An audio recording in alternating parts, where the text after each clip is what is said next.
குறைந்த விலை, நிறைந்த தரம். தங்கள் தேவைகள் அனைத்தும் ஒரே இடத்தில். ஜெயச்சந்திரன் டெக்ஸ்டைல்ஸ்.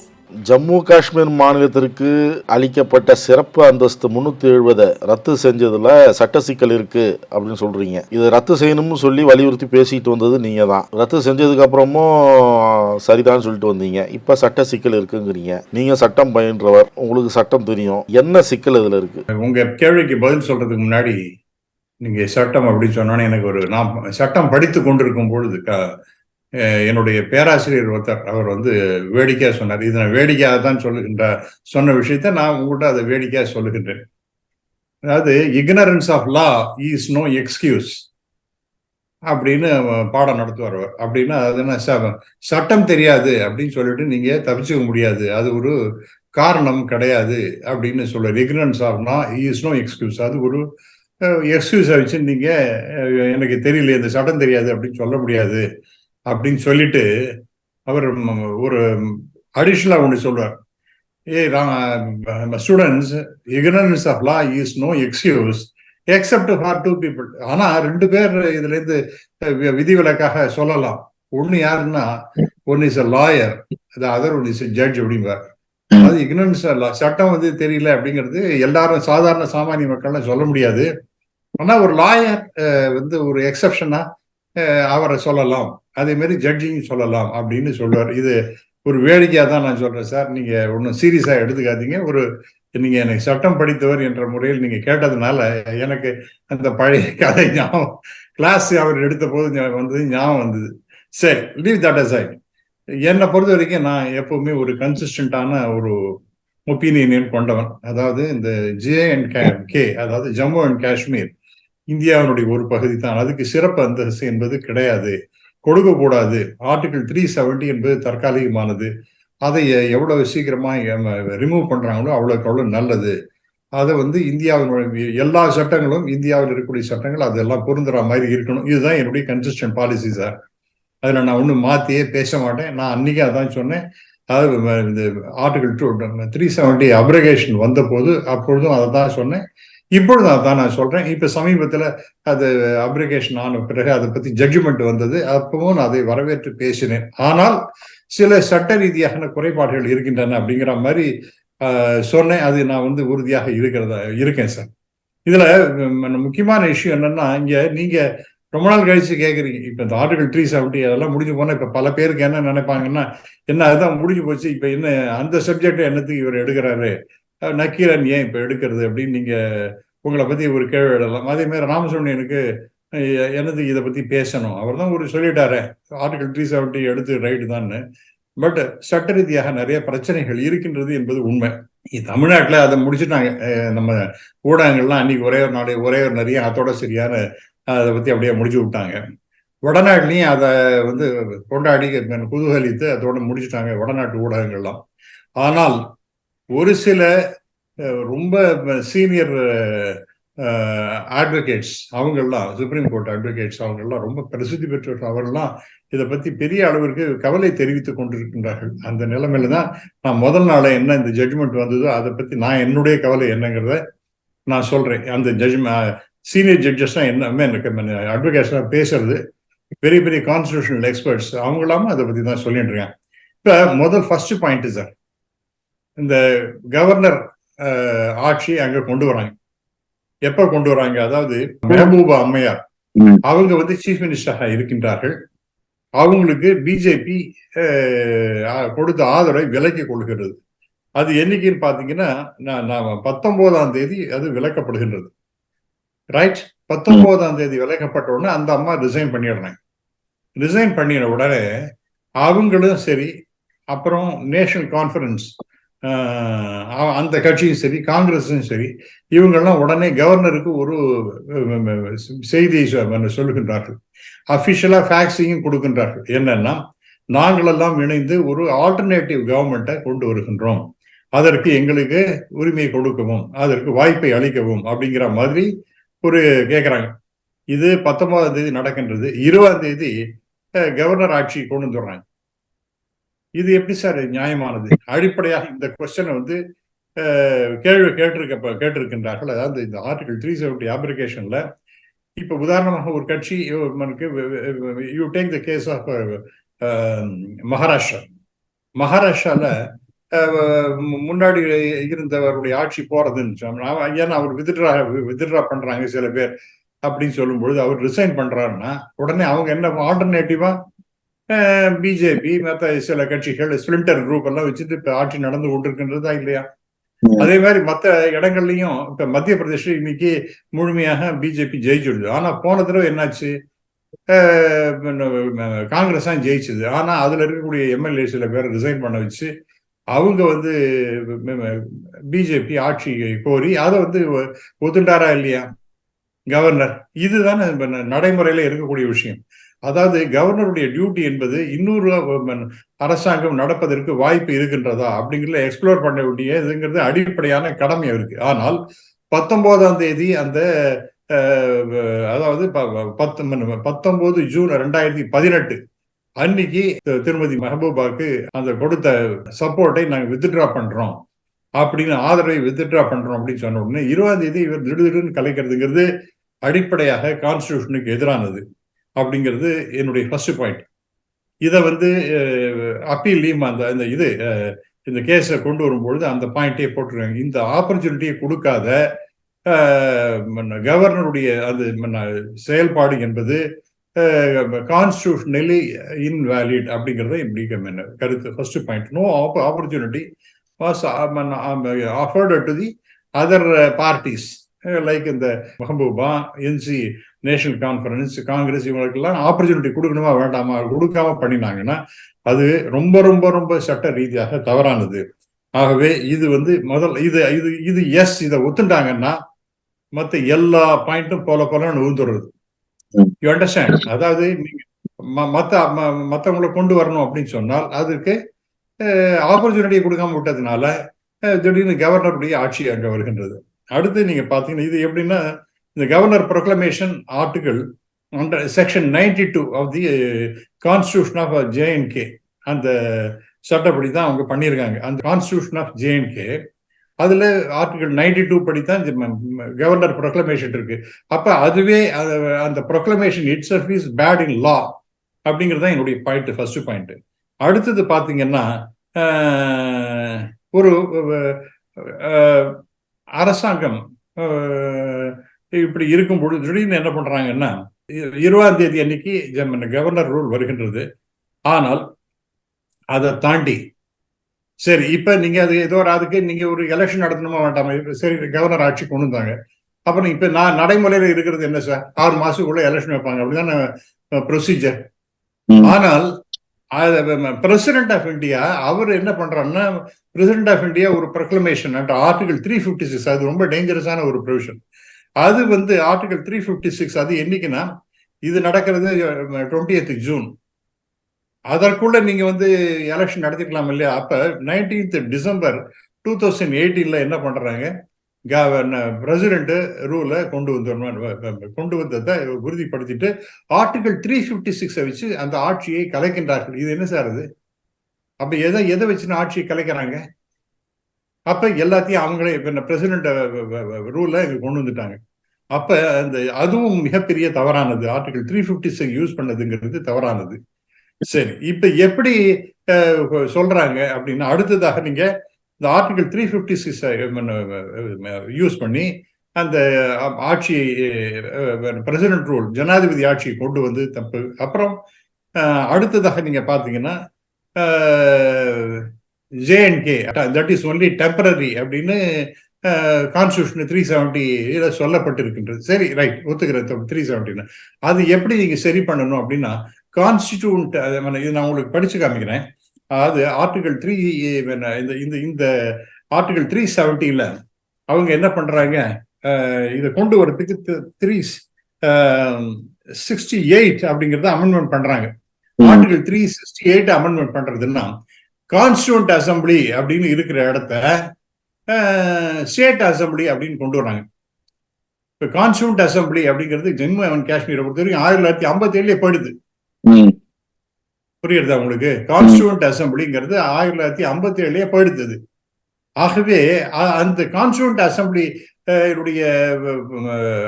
ஒரு அத்தாரிட்டி அவங்க டெசிஷன் எடுத்தா தான் இந்த JNK அந்த 370 எடுக்க முடியும் அப்படிங்கிற ப்ரொவிஷன் இருக்கு 370ல. அப்ப அது அது அது பாத்தீங்கன்னா இது என்ன சொல்றது அப்படின்னா டெம்பரரி ப்ரொவிஷன்ஸ். இது என்னன்னா it is very clear. Article 370ல அதுல என்ன பண்றாங்க அப்படின்னா ஆர்டிகல் 371 யூஸ் பண்ணாம ஆர்டிகல் 373 அதுல வந்து அதை வந்து அமெண்ட்மெண்ட்லாம் பண்ணலாங்கிற மாதிரி 370லயே இருக்கக்கூடிய ஒரு ப்ரொவிஷனை வச்சு 368ல ஒரு அமெண்ட்மெண்ட் பண்றாங்க. அந்த 37 அதுதான் ஒரு டேஞ்சர். அது எப்படி பண்றாங்க அப்படின்னா இந்த கான்ஸ்டியூண்ட் அசம்பிளிக்கு பதிலாக அசம்பிளி அப்படிங்கிற மாதிரி கொண்டு வர்றாங்க. அந்த அசம்பிளி தான் இல்லையே. இப்ப எங்க அப்பா செத்து போயிட்டார் சார், அவருக்கு பதிலாக ராமசுப்ரமணியன் அவர் தான் செத்து போயாச்சு. அதாவது 1957 இந்த கான்ஸ்டியூண்ட் அசம்பிளியில காலாவதி ஆயிடுது. அதற்கு பதிலாக அசம்பிளி அப்படின்னு கொண்டு வராங்க அப்படின்னு சொல்லிட்டா அதை பத்தி இந்த ஜட்ஜ்மெண்ட்ல என்ன சொல்றாங்கன்னா அந்த மாதிரி எல்லாம் பண்ண முடியாது. You understand? அதாவது கான்ஸ்டியூண்ட் அசம்பிளிக்கு பதிலா அசம்பிளி என்று கொண்டு வந்து நீங்கள் வந்து ஆர்டிகல் 370 அப்ரிகேட் பண்றதுங்கிறது முடியாது. ஆனாலும் கூட அதை சிம்பிளா பண்ணிட்டு போலாமே. என்னன்னா பிரசிடென்ட் ரூல் வந்தாச்சு, president what ever he wants to decide 356 use பண்ணி அதுக்கு க்ளோஸ் பண்ணிடலாம் அப்படிங்கிற மாதிரி சொல்ற. அப்ப அது எப்படி ரைட் ஆகும்? கான்ஸ்டியூண்ட் அசம்பிளி அப்படிங்கிற அந்த ஒரு இஷ்யூவை எடுத்துட்டு அதுவே இல்லாத போது அசம்பிளின்னு கொண்டு வருவீங்க. எங்க இருக்கு அசம்பிளி? அப்ப நீங்க அசம்பிளிக்கு எலெக்ஷன் வச்சு அது அசம்பிளி ஒரு டெசிஷன் எடுத்தாங்கன்னா எஸ் இட் கேன் பி. எப்ப மறுபடியும் எலெக்ஷன் வச்சு ஒரு அசம்பிளி வச்சு அதெல்லாம் பண்ணாங்கன்னா ரைட்டு. அது பண்ணினாங்களா? இட்ஸ் வெரி இல்லையா அசம்பிளி. அந்த செத்து போன ஒரு கான்ஸ்டியூண்ட் அசம்பிளிக்கு பதிலாக ஸ்டேட் அசம்பிளின்னு சொல்லிட்டு கொண்டு வந்து அது வந்து ரைட்டா தப்பான்னு சுப்ரீம் கோர்ட் வரும்பொழுது இல்ல இல்ல அது தவறானது, it is ab initio void, இது வந்து அடிப்படையாக தவறானது அப்படின்னு ஜட்ஜ்மெண்ட் கொடுத்தாச்சு. அப்போ முதல்ல நீங்க ஃபர்ஸ்ட் பாயிண்ட் நான் சொன்னேன், அதாவது கவர்னர் கொடுத்தது டெசிஷன் எடுத்தது தப்பு. அதாவது மற்ற யாருக்கும் ஆப்பர்ச்சுனிட்டி கொடுக்காம அவர் வந்து கவர்னர் ஆட்சியை கொண்டு வந்துங்கிறது தப்பு. ரெண்டாவது 370 அதுக்கு வந்து ஆர்டிகல் 356 யூஸ் பண்றாங்க. அந்த 356 யூஸ் பண்றதுங்கிறது மிக தவறானது. அது ஏன்னா 356 யூஸ் பண்ணும்பொழுது இந்த 370 எப்படி கொண்டு வராங்கன்னா கான்ஸ்டியூண்ட் அசம்பிளிக்கு பதிலாக அசம்பிளின்னு கொண்டு வராங்க. இந்த அசம்பிளி யார்? அது அசம்பிளி யாரு சார்? அது இல்லையே இல்லையே. அப்ப இதெல்லாம் பார்க்கும் பொழுது இவங்க மிகப்பெரிய தவறு இழைத்து விட்டார்கள் அப்படிங்கிற மாதிரி இந்த ஜட்ஜ்மெண்ட்ல அதெல்லாம் இக்னோர் பண்ணிட்டு. அப்புறம் என்ன சொல்றாங்கன்னா ஜட்ஜ்மெண்ட் அதெல்லாம் ரைட்டு தான், என்னது இப்படின்னா சுத்தி வளைச்சு மூக்கு தொடணும், இந்த இப்படி அட்ஜமெண்ட் பண்றது பிரசிடென்ட்டுக்கு பவர் இருக்கா இல்லையா அப்படின்னு ஒரு கேள்வி கேட்டாங்கன்னா அந்த சென்ட்ரல் கவர்மெண்ட்டுக்கே புரியும். எஸ், அந்த பவர் வந்து ஒன்ஸ் கவர்னர் ஆட்சி இருக்கும் பொழுது இந்த பிரசிடென்ட் இந்த மாதிரி ஒரு டெசிஷன் எடுக்கிறாருன்னா பிரசிடென்ட்டுக்கு அந்த உரிமையெல்லாம் உண்டு அப்படின்னு சொல்லிட்டு போறதை விட்டுட்டு என்னத்துக்காக இந்த கான்ஸ்டியூண்ட் அசம்பிளிக்கு மேல அசம்பிளின்னெல்லாம் கொண்டு வருது, இதெல்லாம் கூடாது அப்படிங்கிற மாதிரி சொல்றாங்க. ஆர்டிகல் 3 அடுத்தது 3வது இஷ்யூ, இது ரொம்ப முக்கியமானது. அதாவது ஆர்டிகல் 3 படி அதை என்ன பண்ணிவிட்டாங்கன்னா அதுல உங்களுக்கு நான் படிச்சு காமிக்கிறேன். ஆர்டிகல் 3 ரொம்ப முக்கியமான ஒரு ப்ரொவிஷன் சார். அதுதான் ஒரு ஸ்டேட்டை வந்து அதனுடைய இடத்தையே குறைக்கலாம், கூட்டலாம், மாறுதலுக்கு உள்ளாக்கலாம் அப்படிங்கிற மாதிரி ஒரு ப்ரொவிஷன் சார். அது article formation of new states, alteration of areas, boundaries and or names of the existing states. இப்போ ஃபார் எக்ஸாம்பிள் ரீசெண்டா செஞ்சது என்னன்னா ஆந்திர பிரதேஷ் என்ன பண்ணாங்க, ஆந்திர பிரதேஷ் தெலுங்கானா அப்படின்னு 2 மாத்திட்டாங்க. அதற்கு முன்னாக நீங்க பாத்தீங்கன்னா பீகாரை வந்து பிரிச்சிருக்காங்க, அதெல்லாம் with the consent of the state only. அதே போல மத்திய பிரதேஷ் அதையும் வந்து with the consent of the state பண்ணாங்க. பட் ஆந்திராவை பொறுத்த வரைக்கும் அது வந்து அசம்பிளிக்கு அனுப்பினாங்க. அந்த அசம்பிளி வந்து நாங்க இந்த பிரிவினைக்கு ஒத்துக்க மாட்டோம் அப்படின்னாங்க. ஆனால் அவங்க என்ன சொல்லிட்டாங்கன்னா ஃபார்மேஷன் ஆஃப் நியூ ஸ்டேட் அதுக்கு பிரசிடென்ட் என்ன சொல்றாங்கன்னா பிரசிடென்ட் பை செப்பரேட்னு provided no bill for the purpose shall be introduced in either houses of parliament except on the recommendation of the president. பிரசிடென்ட்னுடைய ரெக்கமெண்டேஷன் ஒன்று, unless where the proposal contain in the bill. இது ஒண்ணு, பில்ல கொண்டு வரதுக்கு முன்னாடி பிரசிடென்டினுடைய ரெக்கமெண்டேஷன் வேணும். And and and unless where the proposal contains the business affects the area, boundaries, names of the has been referred by the to the legislature. அதாவது president என்ன பண்ணணும், இந்த ஸ்டேட் லெஜிஸ்லேச்சருக்கு அனுப்பணும் ஃபார் எக்ஸ்பிரஸிங் இட்ஸ் வியூஸ். அதனுடைய அவங்க ஒத்துக்கணும்னு கூட அவசியம் கிடையாது. அவங்க வேணும் வேண்டான்னு அவங்க சொல்லலாம். வேண்டான்னு சொன்ன படம் கூட ஆந்திராவை 2ஆவது பிரிச்சுட்டாங்க, தெலுங்கானா அண்ட் ஆந்திரான்னு பிரிச்சாங்க. ஸோ அவங்களுடைய ஒப்பீனியன் நீங்க கேட்கணும், அவங்களுடைய வியூஸையும் நீங்க கேட்கணும். கேட்டாங்களா இந்த கேஸ்ல? கேட்கவே இல்லையே. பிரசிடென்ட் அவர் பாட்டு திடீர்னு ஒரு ஆர்டர் போட்டாங்க நாடாளுமன்றத்தில். அதுல ஒரு டிஸ்கஷனும் இல்லாம விடுவிடுன்னு அதை கொண்டு போய் முடிச்சுட்டாங்க. இது எப்படி இது ரைட் ஆகும்? பிரசிடென்ட் ஃபர்ஸ்ட் ரெக்கமெண்டேஷன் பிரசிடென்ட் வேணும். அந்த பில்ல வந்து வேற ப்ரொபோசல் கண்டென்ட் வேற இடத்தெல்லாம் மாறுதல்களுக்கு உள்ளாக இருக்கணும் அப்படின்னு. இப்ப லடாக்குங்கிறது தனியா பிரிச்சிருக்காங்க யூனியன் டெரிட்டரின்னு. JNK கூட ஒரு யூனியன் டெரிட்டரின்னு பண்ணியிருக்காங்க. அப்படின்னா அதுல இன்னொரு முக்கியமான any of the states the bill refer to as may be specified for within such and may allow the specific period. அதெல்லாம் விட்டுருங்க. State includes explanation this class. State includes unitary, state does not include unitary அப்படிங்கிற மாதிரி இது union டெரிட்டரியாக மாற்றுவதற்கு இவ்வளவு பெரிய ஏரியாவை ஒரு ஸ்டேட்டை வந்து யூனியன் டெரிட்டரியா கொண்டு வருவதற்கு எப்படி முடியும்னா இந்த ப்ரொவிஷன்ஸ் ஆர்டிகல் 3 வந்து ஃபாலோ பண்ணாங்களா? ஒன்றும் பண்ணவே இல்லை. யூ அண்டர்ஸ்டாண்ட் நான் என்ன சொல்றேன்? அதாவது பிரசிடென்ட் ரெக்கமெண்டேஷன் வேணும். அந்த பில்லுல பில் ப்ரொவிஷன்ஸை வந்து இது மாதிரி பண்ண போறோம் அப்படிங்கிறது பிரசிடென்ட் வந்து இந்த ஸ்டேட்ல அசம்பிளிக்கு லெஜிஸ்லேச்சருக்கு அனுப்பணும். அவங்க அக்செப்ட் பண்ணிக்கிறாங்க, பண்ணல, அது வேற விஷயம். ஆனால் அவங்களுடைய ஒப்பீனியனை கேட்கணும். கேட்டுட்டு நீங்க என்ன முடிவு எடுத்துக்கலாம்னு. இது என்ன none of these provisions have been followed at all. அப்ப இந்த மாதிரி 3-4 பேசிக் இஷ்யூஸ். அப்புறம் ஆர்டிகல் 356 யூஸ் பண்றது அப்படிங்கிறது, அதுல இந்த ஸ்டேட் கான்ஸ்டியூண்ட் அசம்பிளி அப்படின்னு பதிலா அசம்பிளிங்கிற மாதிரி அசியூம் பண்ணிட்டு ஸ்டேட் அசம்பிளின்னு அதை கொண்டு வராங்க. மூணாவதாக அதை பிரிக்கிறது அப்படின்னு பாத்தீங்கன்னா ஆர்டிகல் 3. அந்த ஆர்டிகல் 3ல ரொம்ப தெளிவாக இருக்கு. நீங்க ஸ்டேட் அசம்பிளியுடைய ஒப்பீனியன், ஏன்னா மத்திய பிரதேசா இருக்கட்டும் அல்லது பீகாரா இருக்கட்டும், அங்கெல்லாம் அவங்களே அக்செப்ட் பண்ணிட்டாங்க. பட் ஆந்திரால ஒப்புதல் இல்லை, முடியாதுன்னு சொன்னாங்க. இருந்தாலும் கூட அந்த நடைமுறை சாத்தியமாக பயன்படுத்தாங்க. ஏன்னா அந்த ப்ரொசீஜரை ஃபாலோ பண்ணிட்டாங்க, ஆர்டிகல் 3 ஃபாலோ பண்ணாங்க. இப்படி பல விஷயத்துல நீங்க பார்க்கும்பொழுது இது வந்து எதுவுமே இல்லைன்னா இதற்கு பேர் என்ன, ஆப் இனிஷியோ வாய்டுன்னு பேரு சார். ஆப் இனிஷியோ வாய்டு அடிப்படையாகவே இது வந்து கோளாறு. முதல் கோணல் முற்றிலும் கோணல். அதாவது முதல்ல நீங்க மெஹபூபாக்கு மற்ற கட்சிகளுக்கும் பர்மிஷன் கொடுக்காதது, அந்த எக்ஸ்ப்ளோர் பண்றதுக்கு ஆட்சி அமைக்கிறதுக்கு கொடுக்காதது. அப்ப அதுவே தப்பு. அப்படி அது பண்ணலைன்னா அதுக்கு அடுத்து நடந்த சமாச்சாரங்கள்லாம் இருக்கு எல்லாமே ஒன்னு. இதெல்லாம் அடித்தளமே இல்லைங்கும் போது மற்றதெல்லாம் பலன்னு விழுந்துடுறது. ஆர்டிகல் 370 ஆப்ரிகேஷன் பண்ணது தவறு அப்படிங்கிறது ரொம்ப ரொம்ப ரொம்ப தெளிவாக இருக்கின்றது. மூணாவது பாத்தீங்கன்னா இது இன்னொரு முக்கியமான ஒரு விஷயம். இது இப்ப நிறைய பேர் என்ன பேசுறாங்கன்னு, இந்த ஆர்டிகல் 3 பிரிச்சாங்க பாருங்க. அந்த மாதிரி எதிர்கட்சிகள்லாம் ஆளுகின்ற மாநிலங்கள்ல, உதாரணமா தமிழ்நாடா இருக்கட்டும் அல்லது கேரளாவா இருக்கட்டும், மேற்கு வங்காளமா இருக்கட்டும், இங்கெல்லாம் இது மாதிரிலாம் கூட ஒரு திடீர்னு வந்து பிரசிடென்ட் ஆட்சியை கொண்டு வர வேண்டியது. பிரசிடென்ட் ஆட்சியை கொண்டு வந்து ஆர்டிகல் 356 யூஸ் பண்ணி நீங்க வந்து அதெல்லாம் வந்து ரீஆர்கனைஸ் பண்றேன், அது யூனியன் டெரிட்டரியா மாத்துறது அப்படிங்கிறது எப்படி சரியா இருக்குமா அப்படிங்கிற ஒரு பெரிய கொஸ்டின் வருது. இப்ப பெரிய டேஞ்சரா இருக்கு அப்படிங்கிறதுலாம் சில பேர்லாம் பேசுகின்றார்கள். இந்த ஜம்மு காஷ்மீர்ல இந்த மாதிரி ஒரு நிலைமை வந்ததுக்கு அப்புறம் மற்ற மாநிலத்துக்கு பாதிப்பு ஏற்படுத்தும்னு சொல்ல வராங்க.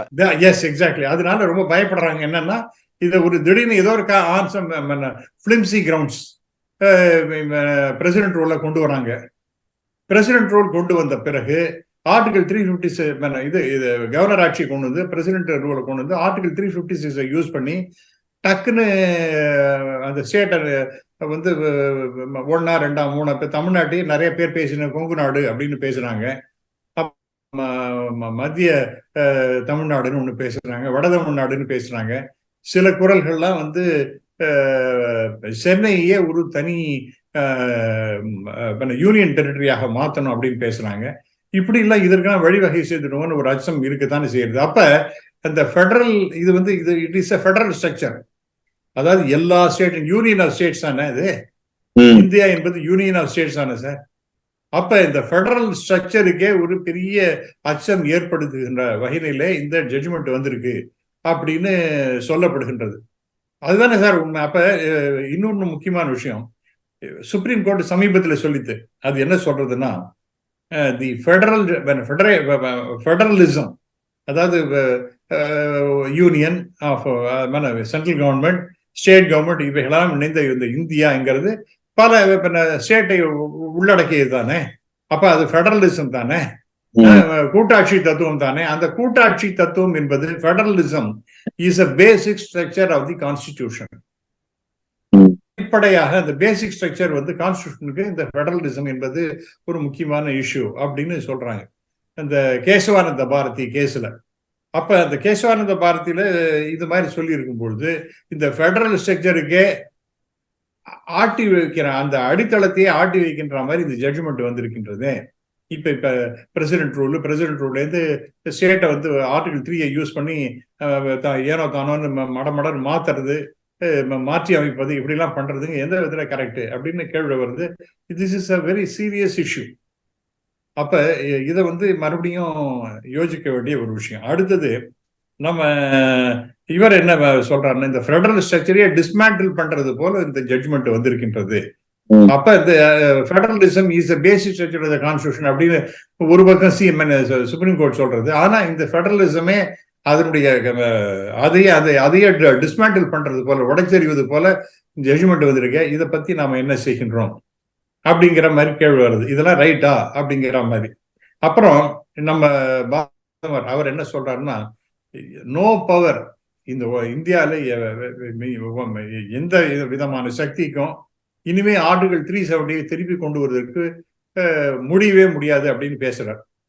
இது எல்லாம் முடியாதா அப்படின்னு கேட்டா முடியும் அப்படிங்கிற நான் என்னுடைய கருத்து. எப்படின்னா, இப்ப இது மறுபடியும் இது வந்து ரெவ்யூ பெட்டிஷன் போகணும் அப்படின்னு நான் நம்புறேன்.